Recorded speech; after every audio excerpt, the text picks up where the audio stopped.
So what's up guys, so for today's video is nag-install ito og violet projector headlights with high beam.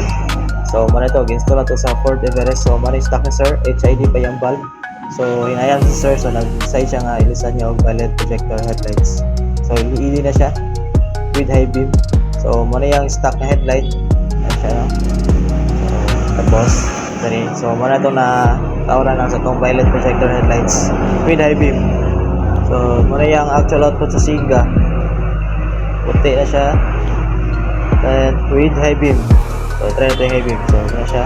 Itong gina-high beam. Ayaw bigay siya kay beam pattern code. So, muna na yung actual output. So, test na ito yung stock o ang violet projector. So, lahir agad siya o output sa Siga. Mas kusugid ang violet projector. Na, muna na itong violet projector headlight with high beam. So try gina-high beam na to. Sa right side is yatong stock headlight which is HID. So kanina tong sa driver side is violet projector na siya. So hayag gud guys siya.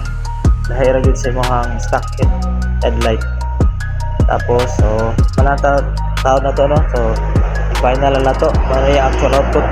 So plug and play ra gud siya. So plaster kayo.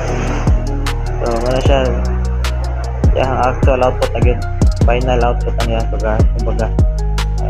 So for inquiries, just visit our shop. Dili lang ta sa Bagong Dawis, Barilla na Duterte. So mga itong location, Amigo Auto Accessories. So side lang ta sa Velox Gasoline Station. Then dali nga side is paingon sa Baroy to Tubod, Tanah del Norte.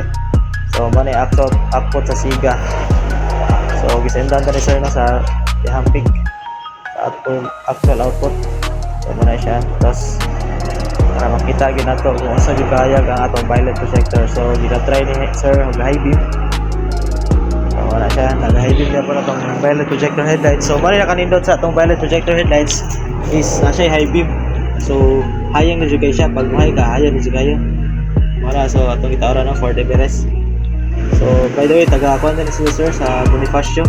I-visit lang yung shop para magpa-retrofit silang headlights kay kinay dyan lang stock headlight. Ano siya.